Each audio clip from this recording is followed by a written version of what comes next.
side are on there. That makes it a little bit freer to roam around, to run around for the defenders. So we'll find out and see if that indeed will be the case as we head into these bends. And considering it's a new map, that might bring us back to somewhat more default bends, some comfort. Okay, yeah, this one is understandable. It's a bunch of hatches inside of bank. You can almost you could compare that to bottom floor clubhouse with the amount of hatches.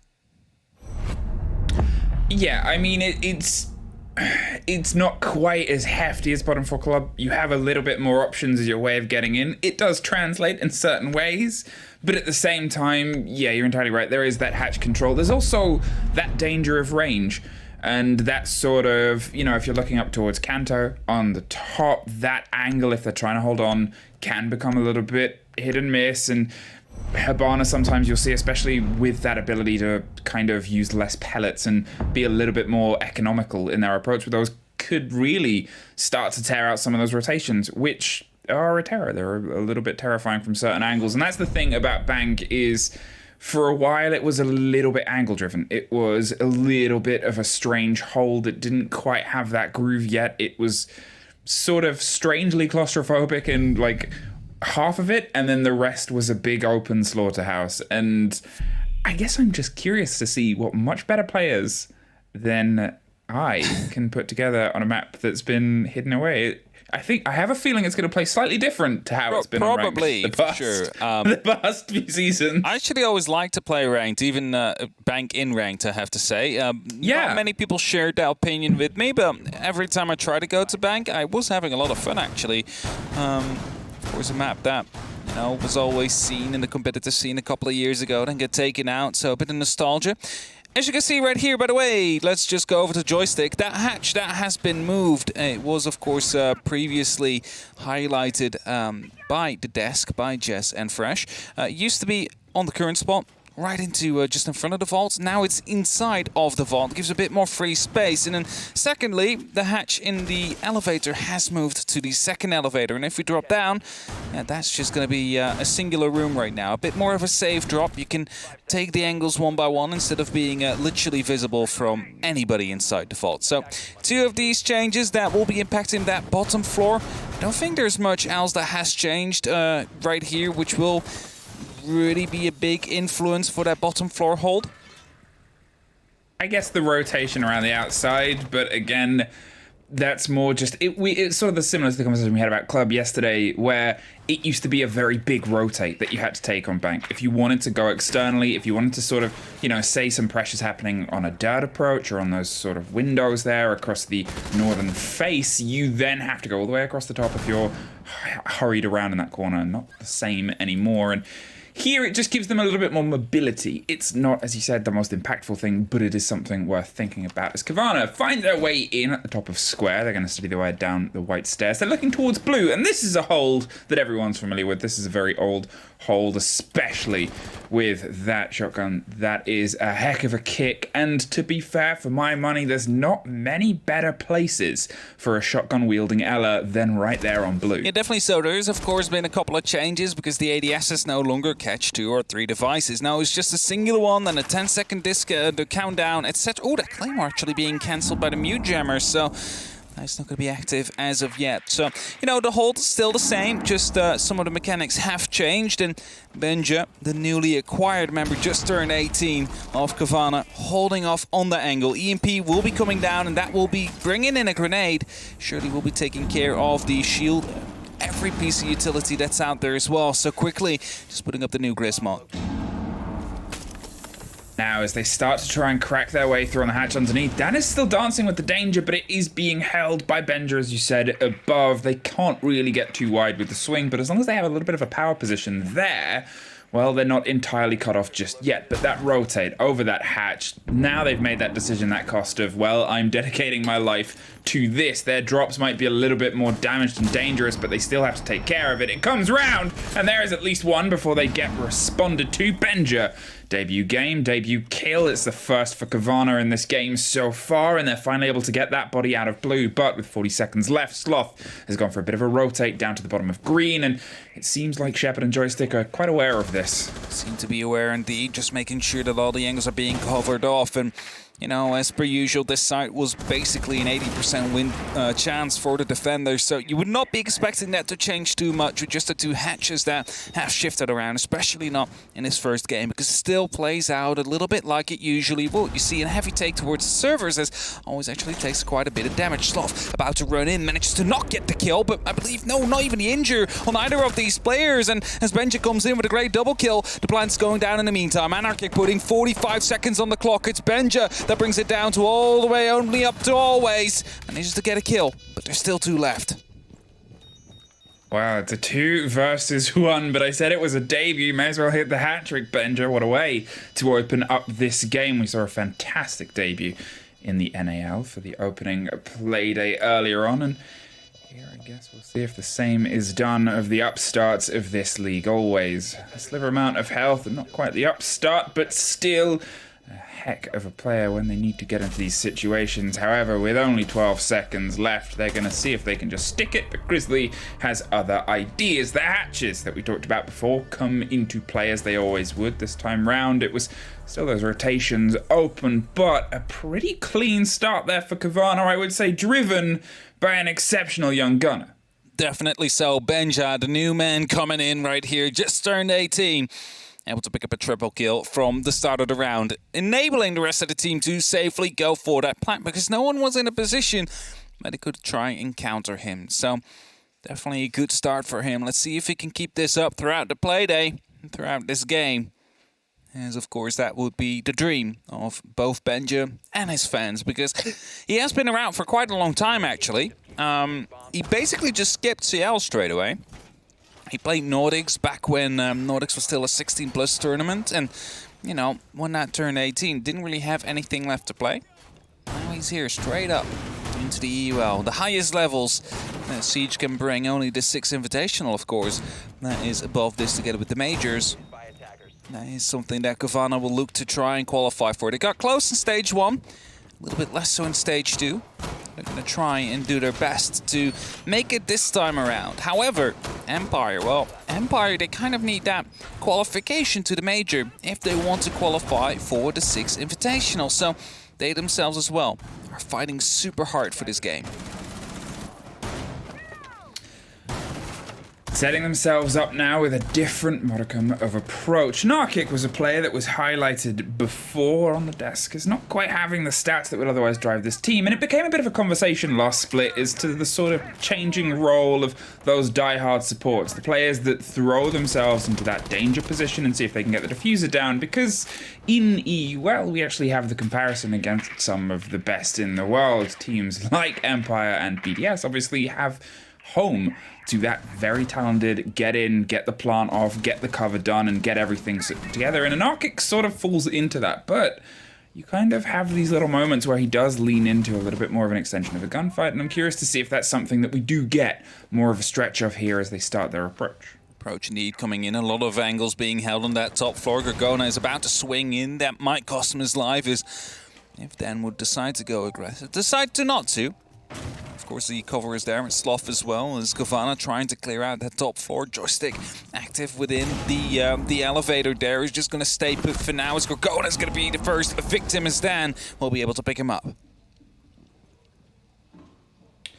Sloth steadily creeps around. They're seeing if they can get closer and closer to the man in the elevator, but it's a long, long corridor and a long, long walk. Joystick, he's looking for the potential of an angle. As I said, that is that opening on that Kanto corner where things can become a little bit dangerous. Oh no, misplay, but doesn't quite get the kill. Connection actually goes elsewhere. There's the pickup on the other side, and Grizzly is able to save a little bit of a life there. Sloth escapes, but really should he have? Dan is on the close angle here, waiting for the sledge to slip past. Who does? The spray's over the top. It's Benja with one more. Concerned about underneath, looks for the feet, can't quite connect, as they still obviously have to make their way downstairs for the defusing.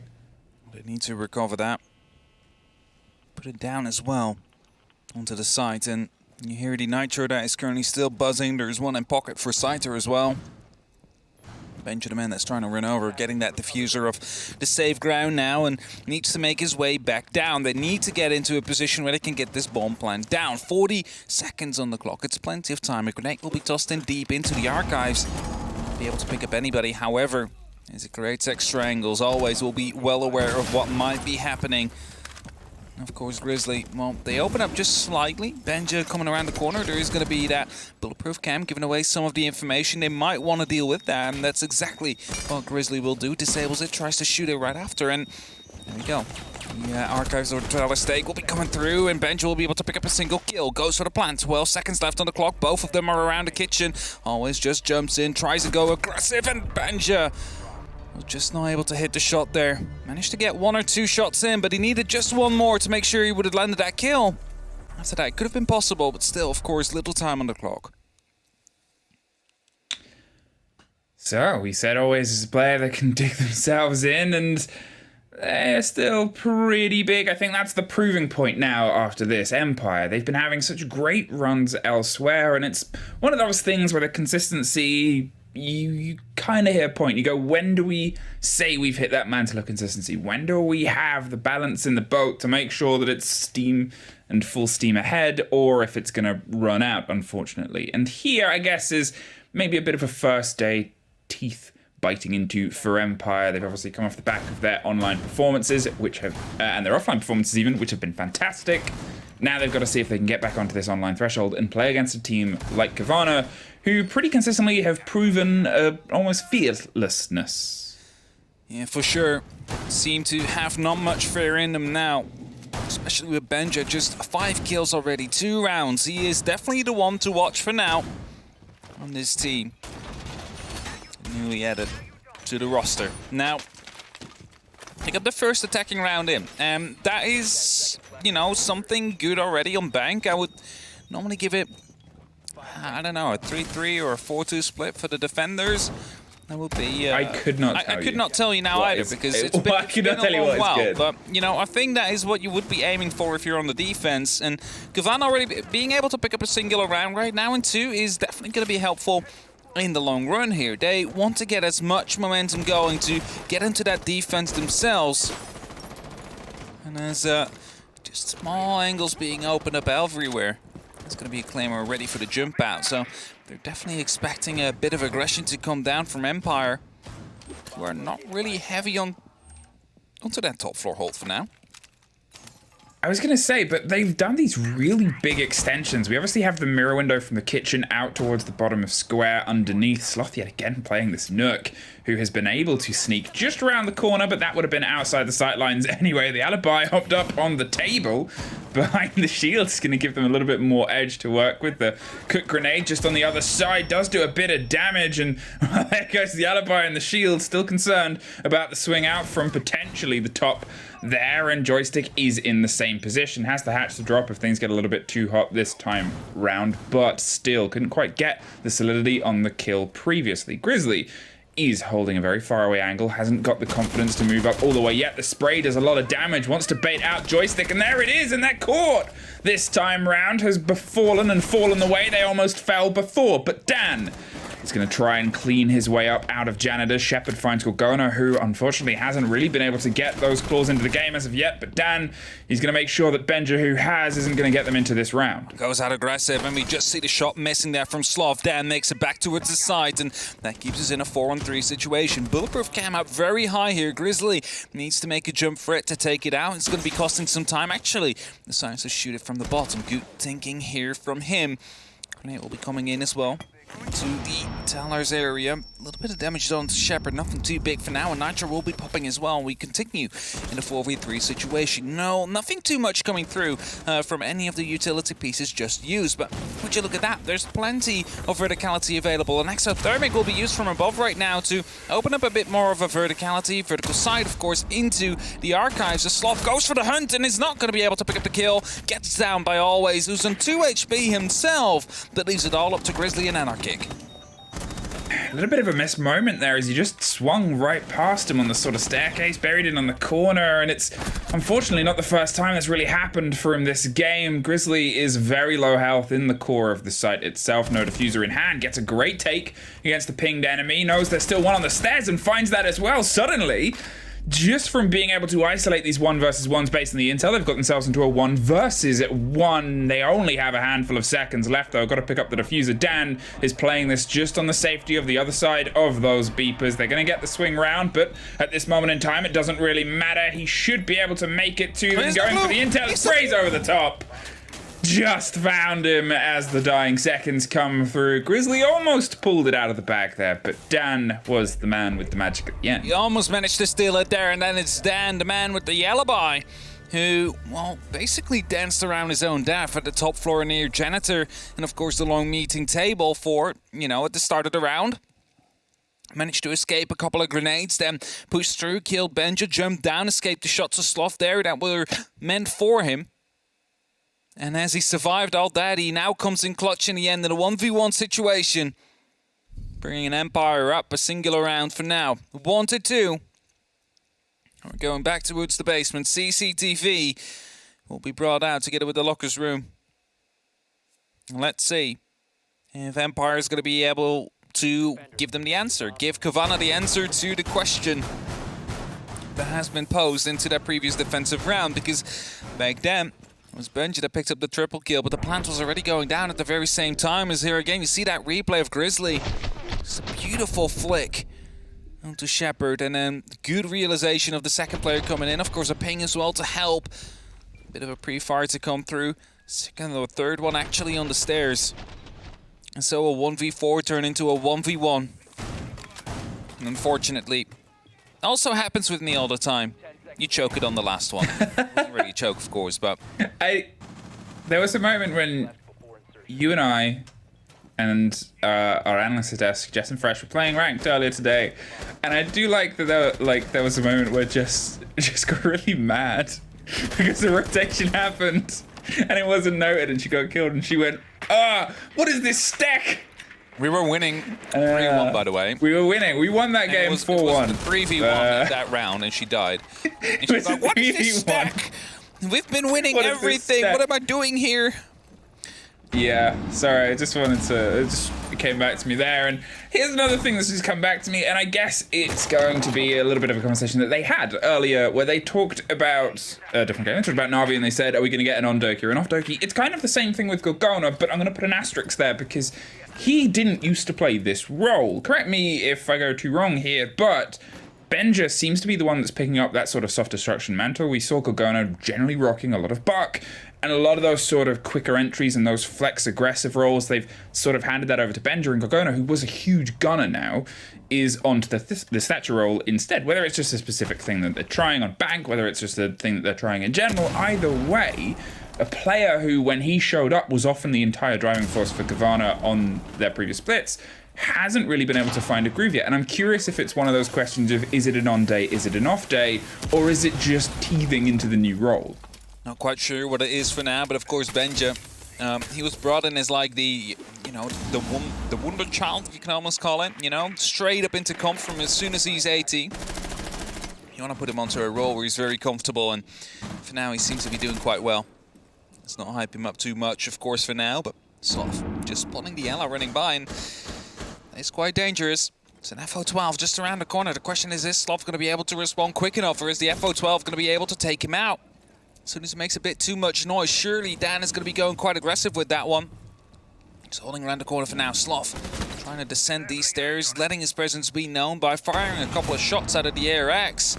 Meantime, however, the take is already really coming down from the server's side. Grizzly is inside the stack, Anarchic is at the bottom of the stairs, and the hatch is already being occupied as well. And if you're looking at the amount of smoke canisters used, it's already one.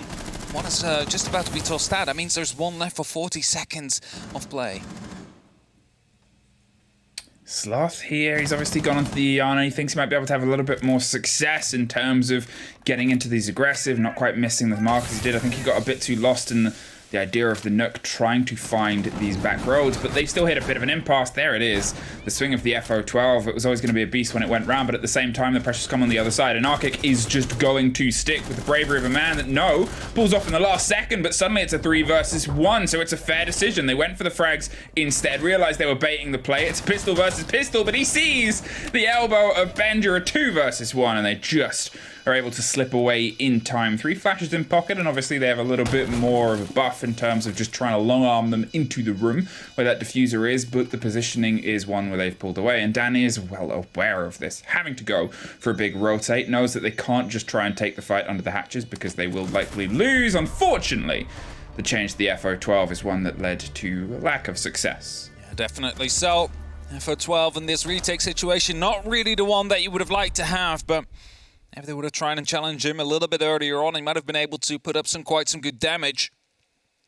And thus again, the bottom floor, which is known to be very defense-sided, turns out to the attack twice now, whereas the other 2 rounds have gone over to the defense. So, what a quiet simulation we live in so far. In the meantime, Dando, 8 on 3, really doing his job. Grizzly with 7 kills as well. Of course, playing on one of the Heartbreach roles. It's not something you often see. Of course, the AK-12, a really good gun on the in the hands of Ace. And now the alibi coming out again. Are we going to see that same top 4 hold where we see the mirror window to be set up? We see some prismas to be, you know, tossed around of Dan's position, which he can then use to hunt these attackers down if they, you know, shoot a little bit too early or they do not check their fire quickly enough. You've seen this work out quite well, but it's a very similar setup, if not completely the same. It might be just identical. And that would give the opportunity to Cowana now to go for a bit of a counterplay. They can, you know, try and work into what has, let's say, what they struggled with before. And you can see the Twitch already coming out, and that could be a direct counter towards the mirror.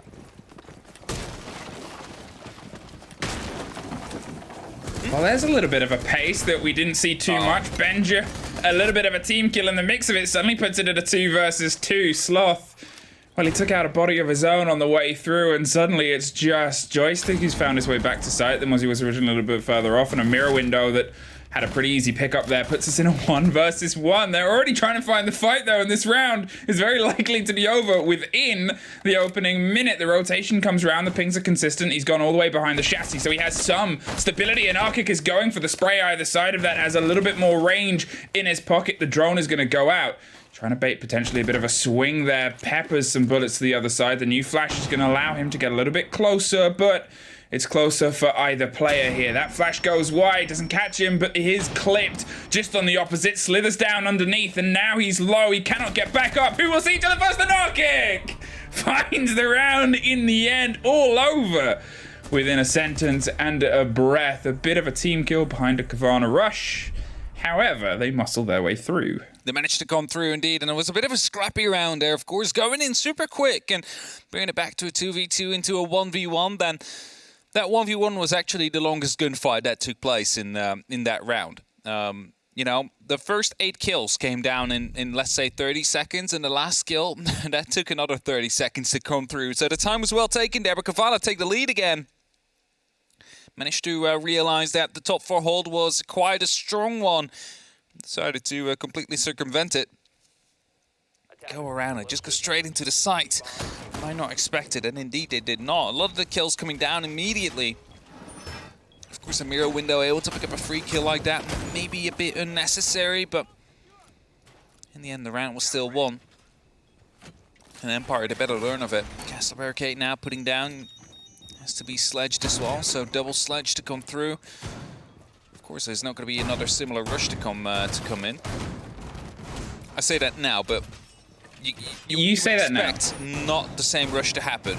They might just go for a complete other side rush, you know? Just go in.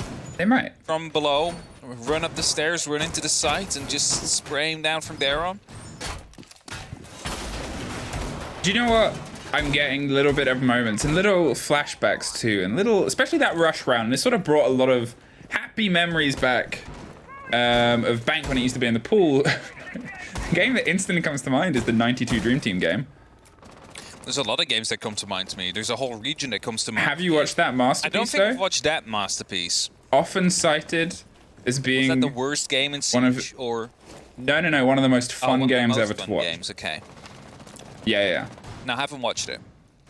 I recommend after this broadcast day, if you want to get an idea of maybe how Bank was played back then, it's great. There's a handful of casters and players that you love on the mic as well. Okay. Go check it out. I will. But before that, we've still got this ahead of us. And as I said, I got a bit of a taste of that, but it's Cowana as well. They saw an opportunity, they tried to take it, and they wanted to put pressure against Empire, a team that sometimes when they were on their off days were highlighted themselves by saying they felt a bit cautious and a little bit too unsure about decisions and moments. Here we're seeing, I guess, flickers of and flickers of not, as they're sort of getting themselves into these tricky situations. Cowana are sometimes striking from places, as we've just seen, that they're not quite ready for, but at the same time, that's the double-edged sword of that Cowana playstyle, where they've also been a little bit surprised by some of these Empire positionings. Very heavy hold towards the tellers and archives. For you, the Empire player is currently active there. Benja from above is trying to put up some verticality. And hoping to find a kill, maybe two. Just to open up the round, the scoreboard and the sights, of course, but seems like they've all rotated back now. All five will be around the side. Benja takes care of some of the Mew jammers, which might be helpful in breaching at some points, but it's not really what they need. They need to get inside of the open area and inside of the kitchen, and there is going to be that mirror window. That will be spotting at a Twitch drone if it will be driving down a normal way, but of course it can jump now, so just jumps over the edge, trying to get towards the mirror window, I assume, to hopefully open it up, as the hatches are about to be opened up as well, but the exothermics, Stick holding from above, holding the vertical. So can be taken out actually. Sloth is inside, and there they go. It's a second kill to come in before he gets team flashed. Suddenly drop comes in, but Sloth side are actually quick to respond. Almost gets a second kill. His Benja in the meantime to come in from side of the archives. And now it stalls out a bit. They've been able to do very well strong arm their way through, but with 30 seconds left, well, even more strong arm comes through. I was about to say, they've got to start thinking about how they can try and get in on this last hold, but instead they were just sort of able to find these little tip-tap positions outside, utilize these angles that are otherwise put together, and get those lock-offs here. A little bit more confidence from Cowana, built on the back of a rush round 4-2. Is that good? I don't know. I guess we can only really give you those stats and figures once we've got a better taste. Sure, we have all the comparisons of what Bank used to be like, but you have to think of not just how that was the last meta, but it was the meta before the last meta. It was so long ago, with such a more narrow selection of operators and instances of what is our modern comp, that I really don't want to compare how good or bad these potential turns are until we get a bigger pool of information from pro teams playing it. It's just the first map as well, since the the reboot of the competitive season, stage 3 in every region so far. This is the only Bank we've seen. Now, this bottom floor, hold, the basement floor, it turned into the favor of the attackers twice out of the 2 times it was played. So let's see if Empire is going to be making that 3 on a sign swap as well. There's going to be some flying drones ready, always, of course, checking if the hatches are being reinforced, which is, of course, the case. Hibana making sure that it's going to be difficult to open up these hatches, as Empire also running the Ace and the Thermite. Might be focusing more towards the actual... Ooh, this is very unfortunate. Okay, I was going to say, that will be very unfortunate if he loses out, but gets back just in time. There's the last pieces of information, the last little bit of lines aside, and rotations are about to be created. It is Empire that is already at the walls of the Bank.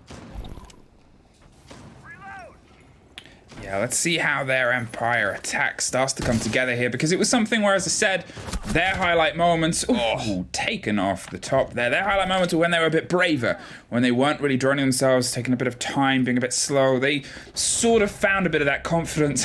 Oh, no way. 11-5 is doing his best to start tearing them apart and really start, I guess, putting that fear back into them. Something that you sort of need to. On a big map like this, as I said before, there are a lot of these angles that are outside. There is this big kind of hulking space on an entire half of this map that is that big open lobby, and it takes bravery to go against those windows, and it takes a lot of gun skill to be able to match that bravery, and if it is something that's successful, it can really put a lot of doubt into the confidence of a team that's approaching. It definitely will, because a lot of damage was done towards Benja, and then, you would expect him to fall back, but no, instead of that, he goes even more aggressive. His job was to take out anybody that would be rappelling up towards the side of the Bank, and, even after taking some damage, he's like, that's my job. I'm gonna have to do it. I'm gonna have to get that kill.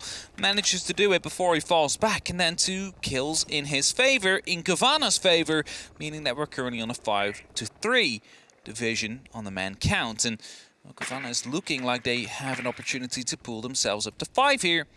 Empire, with 2 men less, need to pull off this attack if they want to start the comeback, if they want to start equalizing that score.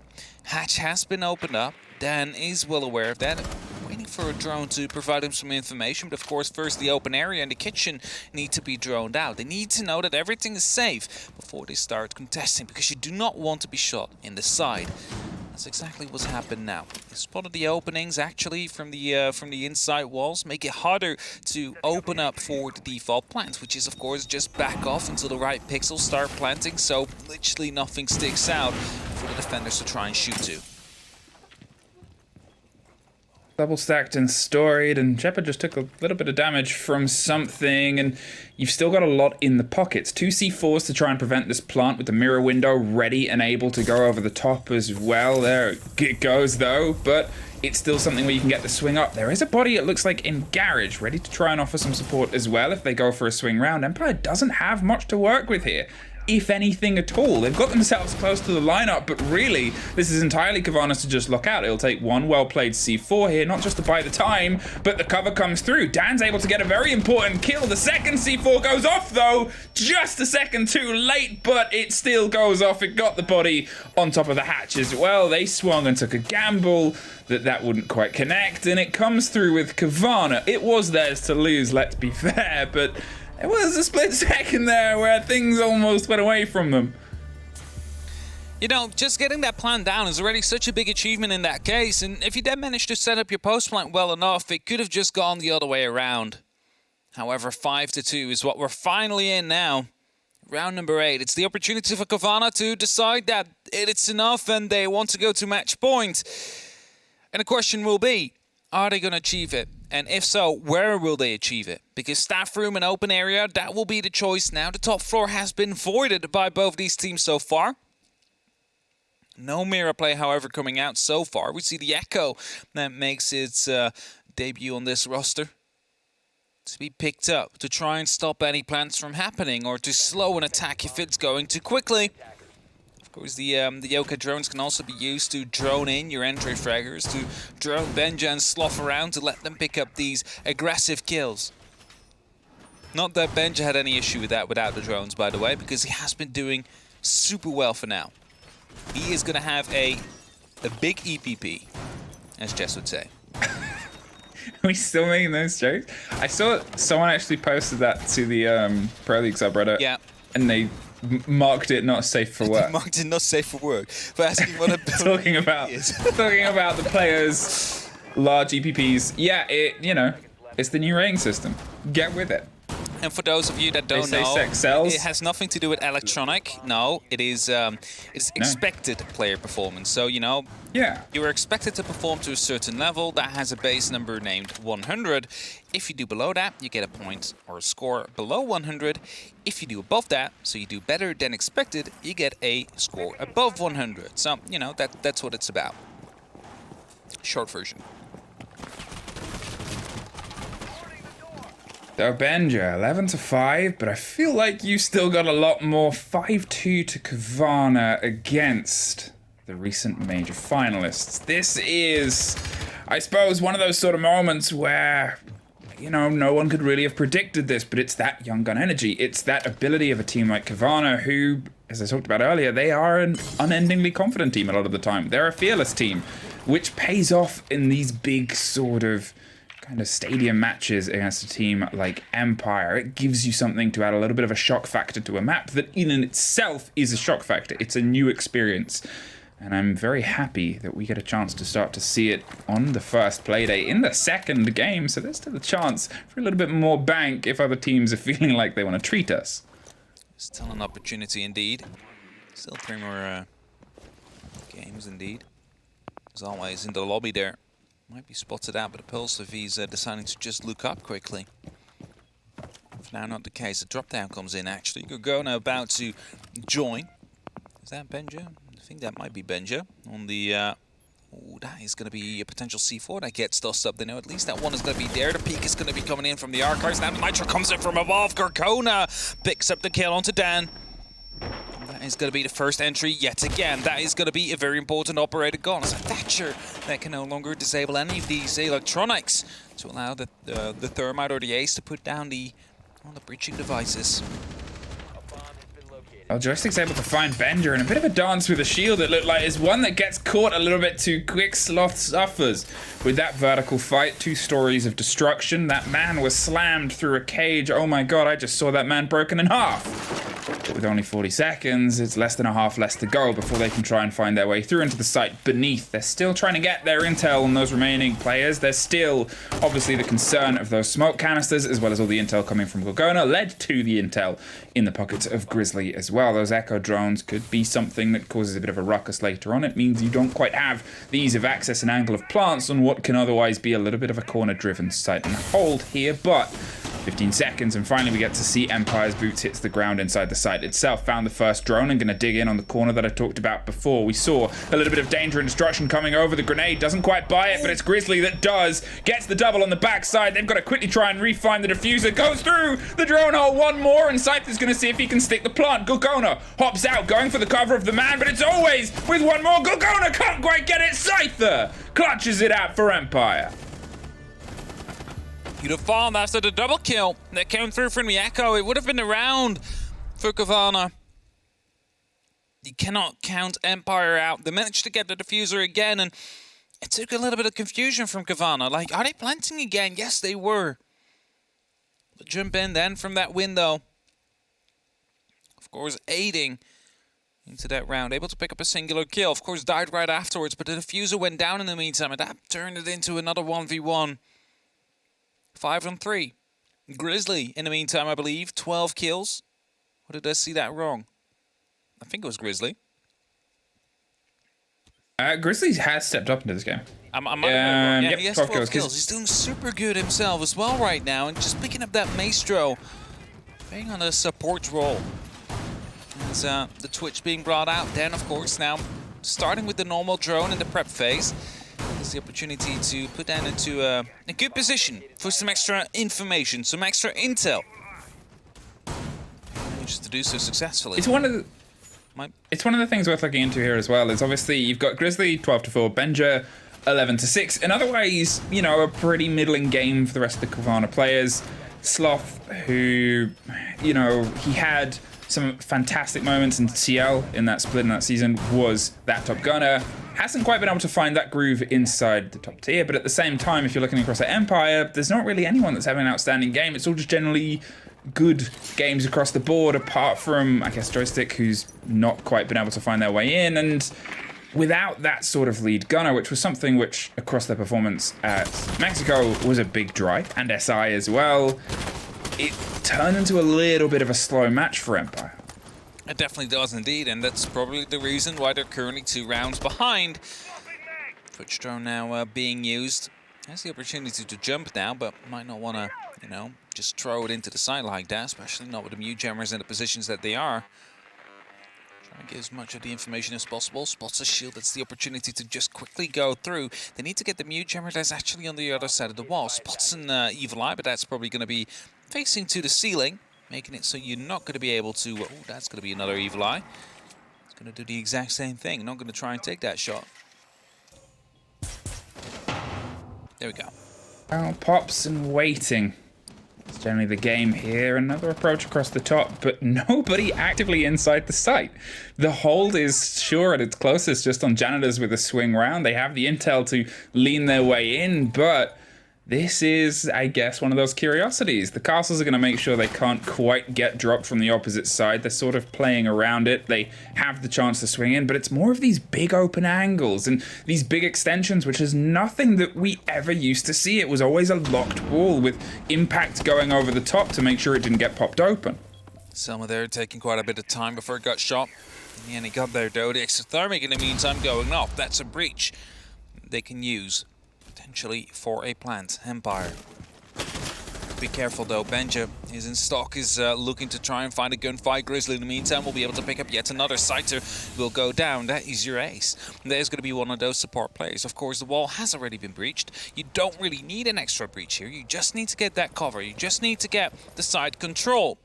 That is currently what they're trying to scuffle for. They're trying to get that control. The grenade comes in to take care of the Evil Eye. That's a bit of information gone, but still plenty of players on Cowana's side that are literally on the site.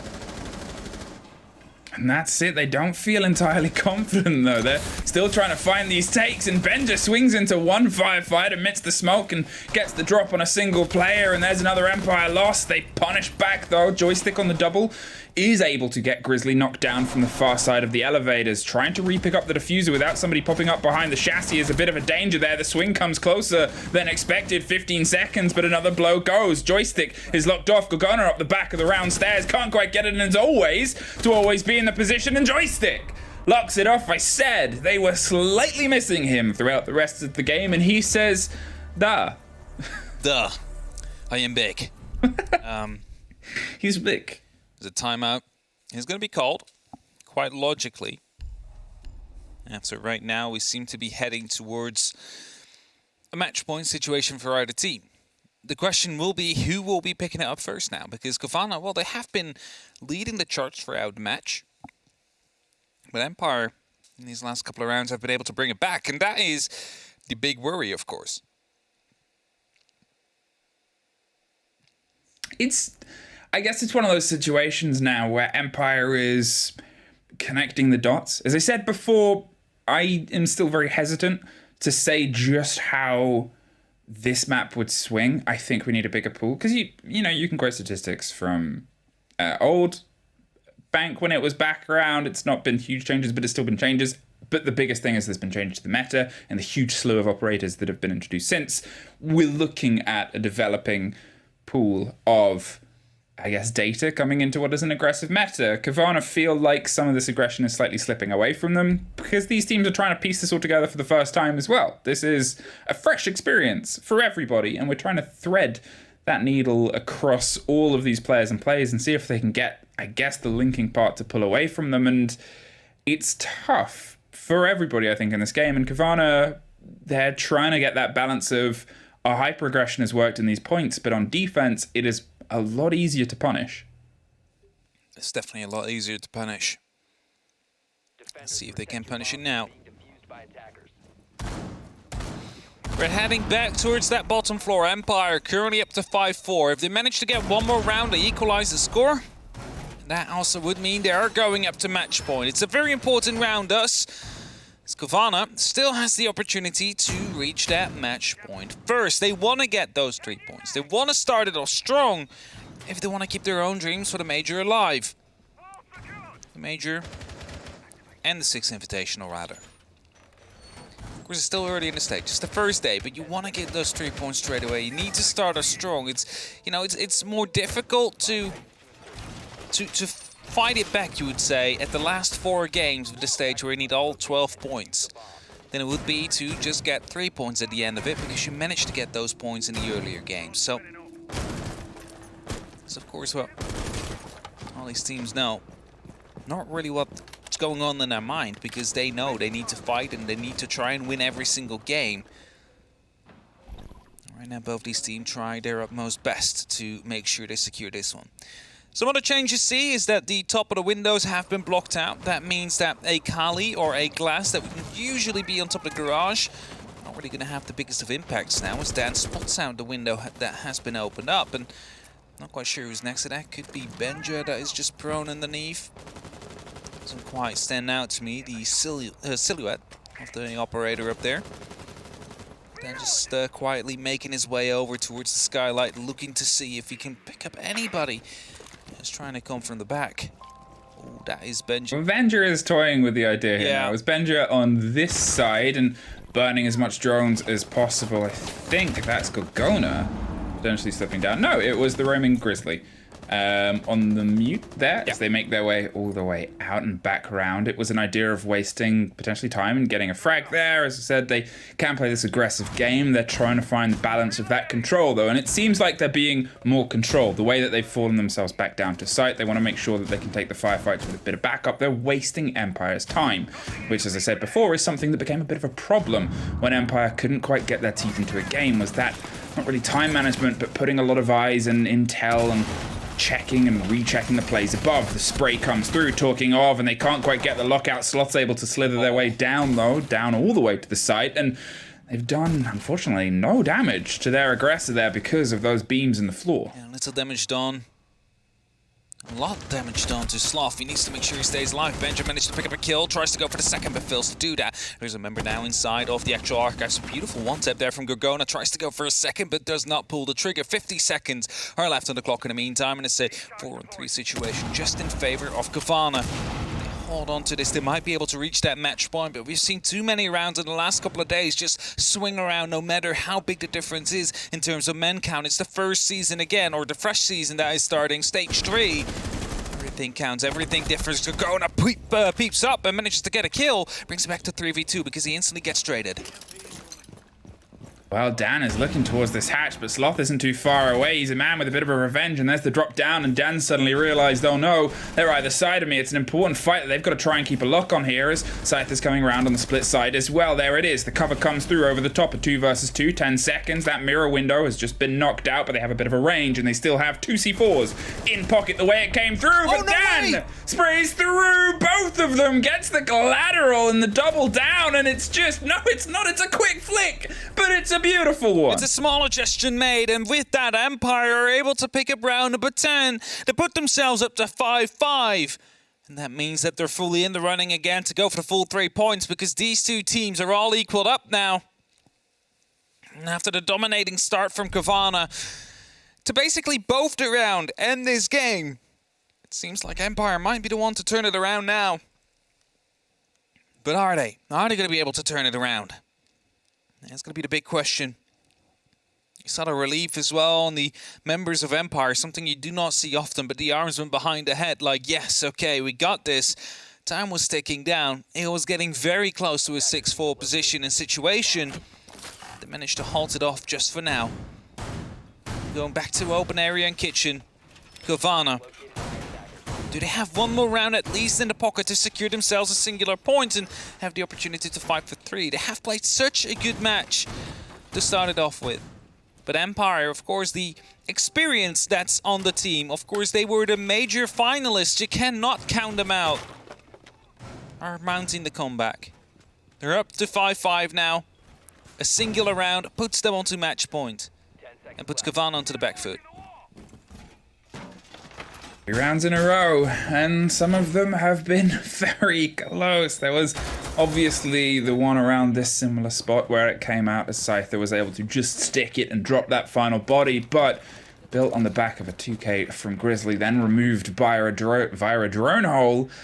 It's that little moment of, oh, small adjustments, will it be the difference maker here? Empire will be well aware of that as well. They know that some of these rounds have been skin of the teeth, and they know that the momentum is in their favor. They have the drive of this game so far, and they've been able to thread a lot of rounds together. Can they make it 4, potentially 5, to lock this out and take 3 points, which 3 rounds ago looked a little bit dicey in the Empire camp?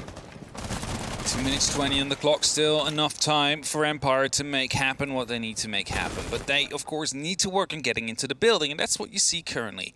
Windows are being opened up, the drones are coming in as well. Information is being gathered because we are in the open area and in the kitchen bomb site. Now, we saw how that went the last time around. It seemed quite going well for Cowana. They managed to stop the diffuser from going down with a double kill from Grizzly. However, shortly afterwards, it was the 2 members of Empire that managed to just turn it around. They managed to get 3 kills in quite good fashion. Of course, turning it into a 2-on-2, a 1v1 eventually. There's a Twitch drone now trying to chase down this Echo drone. Oh, just got saved there, I believe. But it's going to be Dan that instantly tries to follow up. It's going to get spotted out by the Yokai drone that's going to be right next to him. And the calls will be coming through. Of course, Gorgona is playing on that pulse as well. Has the opportunity to use the C4. Dan already on some indestructible ground right here. Should be relatively safe. That is obviously how we saw him removed from the fight previously before, but this time gets that bit of revenge, and Shepard gets a little bit more. A quick double lock off there as Empire is able to try and draw them into that fight on the top of square and put some punishment back down. Sloth is still just dabbling on the other side of this, looking for potential to pull somebody out, hoping they don't quite know that he's just holding on the top of blue. They're behind a plant, though, and he's just got the taste of somebody. And Arkic, in the meantime, gets the full taste. The joystick bites him out and rips him out of this game itself. 50 seconds, another late Empire attack as they finally start finding their way to try and put some pressure onto the site itself. Directly above, they've been doing a bit of steady and body work, but they're still looking and looping to see if they can find their feet inside. The first, as always, drops down, goes for one, almost, and does get the second sprayed through. And that was that play they needed, and that is them so close to taking the full points map point. For those of you that were wondering if Cowana was going to be able to pick up an easy 3 points here today after it's 5-2, suddenly it swaps all around. It's Empire that has the opportunity to go for it. A singular round they have, but they managed to put up and mount up 4 rounds consecutively so far. So there's definitely going to be the opportunity for them to lock it off here. What's 5 when you already have 4? It's just a singular round in that case. Otherwise, we will be going to overtime on Bank here straight away, and the top floor will be brought out. The site that hasn't been seen for the past 11 rounds is being brought out now as the very, very final side of the regulation time. And Cowana are the ones to play it. And the question will be, why was it being avoided, or why will it be picked up now? The mirror comes in as well, gives the opportunity to create some extra lines of sight, maybe from the janitor area. That could be an option, but of course easily to be counted as well from below with the amount of verticality that's there, so it almost has to be on the long desk. I hate to correct you, but I think we've seen it once. Have we seen it once, actually? I don't know. We have, and we saw yes, actually we did. It's a hold, and yeah, Cavana's doing the same hold they did before, where they open up the wall where Grizzly's just reinforced there next to him, into square, and they do, as you said, they go for a pretty long hold here. And that was one of the things I commented on when we saw it round last time, is if you used to watch comp, you'll know, and if you haven't, it used to be a locked off wall, and often you'd see that castle roll, which was pretty consistently picked as well to try and offer some surplus protection on Banana, is impact tricking over the top, is catching any of the explosives. With the changes in some of the operators, with the ability to sort of get a little bit underneath that won't be as impactful, and whether that's one of the reasons you assume so, either way, it's a lot more of a width to the whole, a lot more length as they look into square and they sort of say, well, we're going to make you more uncomfortable. I remember the round now, just the breach that we saw on the right-hand side. I tried to push through, but well, in the end, Empire managed to get it nonetheless. Now, again, trying to go on. It's going to be joystick on the upside-down rappel already. Has to be very careful for a player not to be around in the main lobby. Of course, we've seen Benja able to pick up a singular kill from that already. Saito trying to hold of the spiral stairs, circular stairs there, make sure that no one is moving down or up. 2 minutes on that clock. The EMP will be used to take care of the mute jammer. Maybe not, actually. Not quite sure if the Salmon... No, didn't get it. Might not be able to get it from that range. Might be just a little bit too high up, and that means they need to get it closer. That Salmon's actually going to be unrecoverable for now, so that is just going to be sticking up there until the mute jammer gets shot. Two Salmons. 2 Salmons as well. Why would you throw through if one doesn't work? It's a bit of a waste, there to say, but... Try again, you know.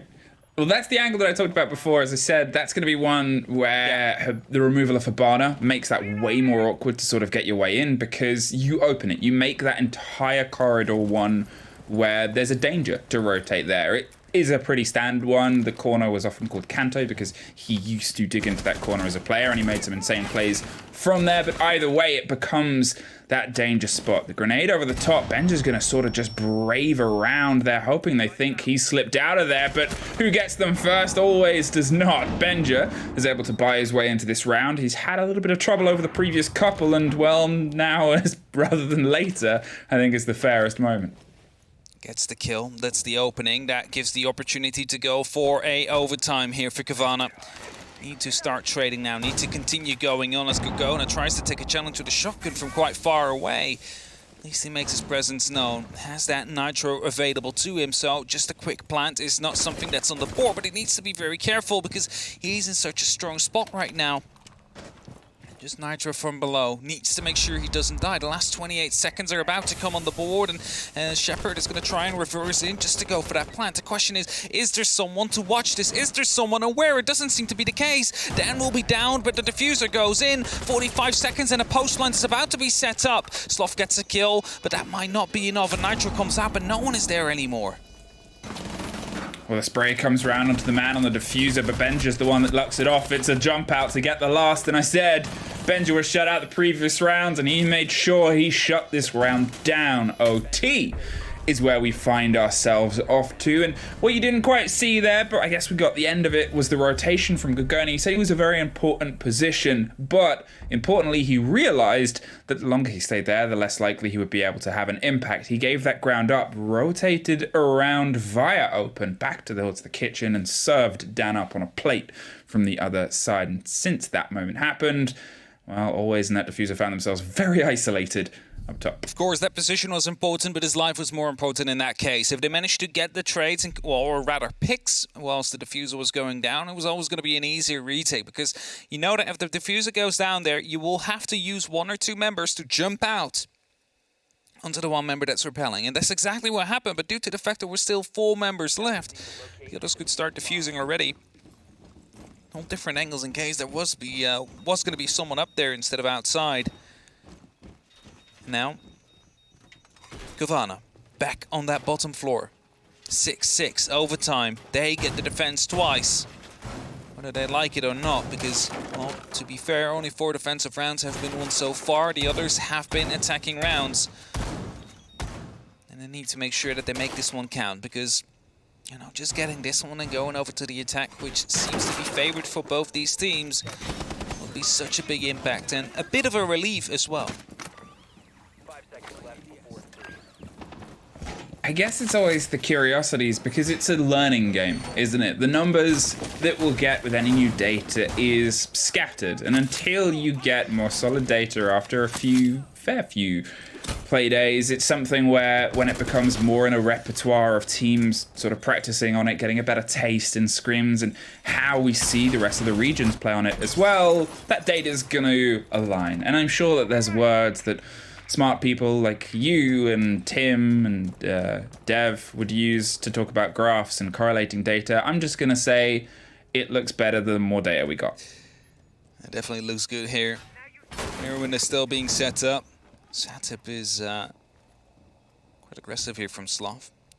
Hoping to probably find a drone as 2 Empire members get stuck in a double door. That's not something you see very often. In the meantime, though, always trying to make some quick pace here. Knows a player is going to be around the blue stairs. Just creates a lot of these rotations to allow Empire to just roam around freely, because they know the setup. They've played against it a couple of times before. I just want to make sure that it's going to be a good take. And with that, you need to make sure you have a lot of time available to you. And thus they make sure that, you know, they have their drones ready. They know the first floor is clear. They know the second floor is clear. Start making those rotations. Get ready. And now the EMP comes in. The Salmons will shortly follow to open up that hatch.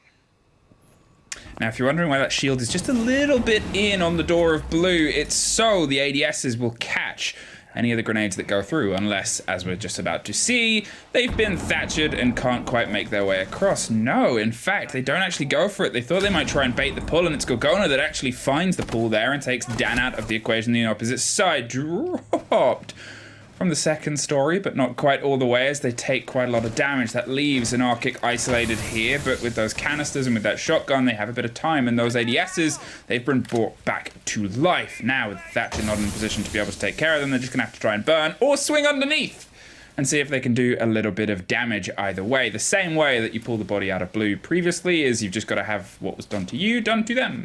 I'm still not sure why they did not commit the grenade to try and take care of the player out here. Shotgun shells coming through, but not able to get a hit down. And now the grenade is to come in, but it will be picked up at the ADS, of course, because it wasn't destroyed. They just managed to, well, managed to ADS it or EMP it once. That means it recharges as well, so drop now comes in. Always trying to go effectively and quickly here, but the shotgun is coming around the corner, and Arcade is going to be pushed on 2 sides at the same time and will go down, but wasted a lot of time.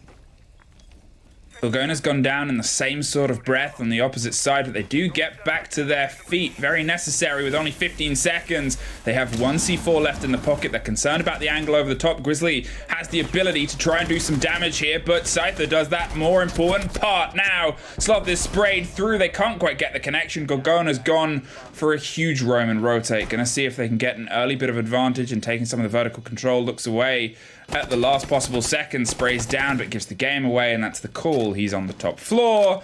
They know that they can reposition themselves to shut down the angles from more tricky places to defend. Saw the feet of another body, but with only 20 seconds left and still a lot of Empire players to try and get through, they're just baiting his play, wasting his time, realizing where he is step by step, and finishing them off in their own breath.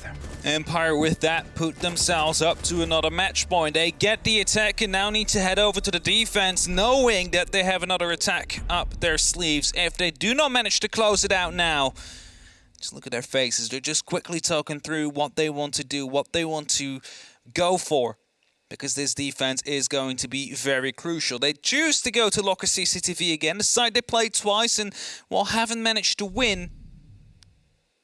And that might come back at the end of the game. But we don't know yet. 6-7, current scoreline. This could be the very final round. It's one of those things where we're still clawing our way through all the way to the end. And I guess you've got to give, obviously, the kudos to Empire, who've been able to keep battling themselves further forward and forward, always. Has definitely stepped up. It was a conversation we had a bit before, at least a point made, that they didn't really have anyone that was massively stepping up in the same way that Cowana did with Benja and obviously with Grizzly. And since then, we've really seen a bit more of a shine in the gunfighting of Empire. They found that little bit more momentum. They found that little bit more in towards this, and it's built them the stronger precipice, and it's kind of matched their pace to Cowana, who have otherwise struggled since then and struggled to kind of rely on the laurels of these couple of players that are getting themselves into these fights. Now, would we see another quick push to come through from Cowana? We've seen it before. It caught Empire off guard now, but it's a very important round.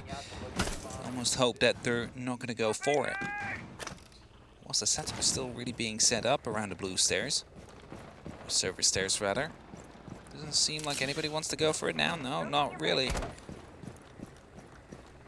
And as we speak, they are setting themselves up. They're getting into the positions where they need to be. They will start droning down. They're trying to get as much information as possible before they start and hitting the site, before they start and opening the site.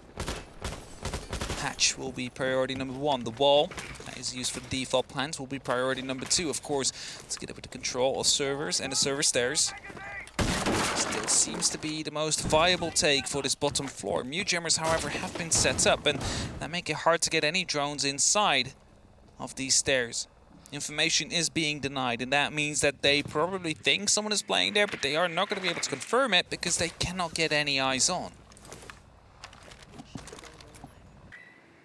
Seen this team be very bold on their attacks, and it definitely lit up the later on that they went, but here it is a cautious approach. They're making sure that every step is one that's metered and balanced. No shield on the top of the stairs, much more of a visceral fight that could come round on the quick swing there, and no difficulty. Joystick, he's not doing his recycling, he's trying to find a way to hop up. There is a vault opportunity here, or a possibility, but as he sorts out what goes in what bin, we'll have a look instead at what goes on what hatch. There it is. He found his way, hopped up onto the bin, and he's going to wait and hold that angle as the pressure starts to mount from green. So much time used to try and get up to that bin that he is unfortunately probably not going to have to use it, because the Cowana attack really seems to be coming down from the server side. Pressure into the server stairs now, just quickly going down. The Empire members have fallen back. It's still a 5-on-5 situation. A minute left of the clock. The openings coming through. The Evil Eye's trying to take care of any of the drones and make sure that the utility stays alive. Twitch drone will be coming in to try and deny that from happening, to try and take care of that little piece of utility. Manages to shoot it straight away. Good shot. But there's still going to be a second one on the side that they need to take care of, and I believe that one is indeed facing the ceiling. Oh, just jumped a bit too wide there with the new hopping ability of that Twitch drone and fell and befell the mute jammer on the other side of the wall. 30 seconds now, and that is free until this grenade is just going to catch it on the split side. But the swing round of that Vector is a laser. The hop down comes round inside the smoke. They have the cover that they need to, and they're going to try and stick it. The C4 gets one, not the right body though, as another smoke pops over the top. Cowana pops round onto the corner, onto the vault itself. Post-plant situation, 3 versus 3. A late C4 doesn't quite catch it. Does, in fact, but it was the lock off on someone else's kill inside the smoke and the spray before. Benja, with the verticality, gets one more, goes for the rotate and dances around a tiptoe of bullets that really isn't anything anyone wants that close. Now, a swing round up the green stairs to see if they can regain some control of open. This time, the 2 versus 2 means they can keep one body underneath and try and get a bit of a clear and draw some attention and focus away. Benja is looking for the fight here across the teller's office, but the papers being served are all in the pocket of Empire. The late hold, 10 seconds. They just find it. Do they get it? Oh, maybe just now, maybe. I think they got it. Maybe they don't. It's going to be very close indeed. No! Cowana gets it. It's going to be 0.1. Oh my word! It's going to be the closest round we've had so far today. It seemed like the retake was there, but by the quick and smart planting decision of Empire, they put it on top of the desk. They struggled getting up there themselves, and that really cost them that very final 10th of a second, which could have made it so Empire would have gotten it. But Cowana wants to get it. And now they're going over to the defense themselves. That must be a hit towards Empire. They thought they could have had it. But a lot of time wasted there. Now quickly reset. You know earlier when I said some of these rounds are skin of their teeth? Yes. Yeah, you can't really get much closer. I think the skin is off here. You're up to the bone at this point. That, oh my God. I mean, that's one of the closest plants I've seen in probably ever. But, wow. 7-7, all the way. Going all the way to round 15 in this game. Cowana versus Empire. Who will get the 2 points? Because that's what they're fighting for. And as you see right here, when do they start?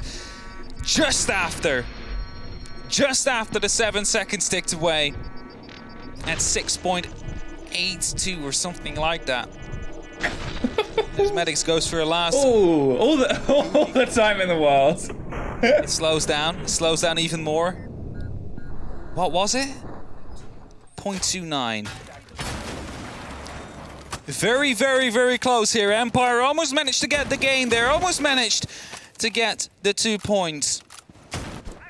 We've seen them play quite a bunch of these close games. Maybe a consolidation for them that they're on the attack, but they need to make sure that they're not too worried about the previous round. And luckily, we know of Team Empire that they rarely show any emotions, but that one must hurt. It must definitely hurt, and it might give Cowana a bit of momentum to really play off of. And it's very, very final round between these two. Shock drones coming in. They need to take care of the utility a little bit earlier. Make sure they have as much time as possible for their execute, because we're going back to that bottom floor, to the basement yet once more. And Benja, aggressive around the lobby, is being spotted by a drone without him knowing it. Scyther trying to get into a position where he can try and challenge.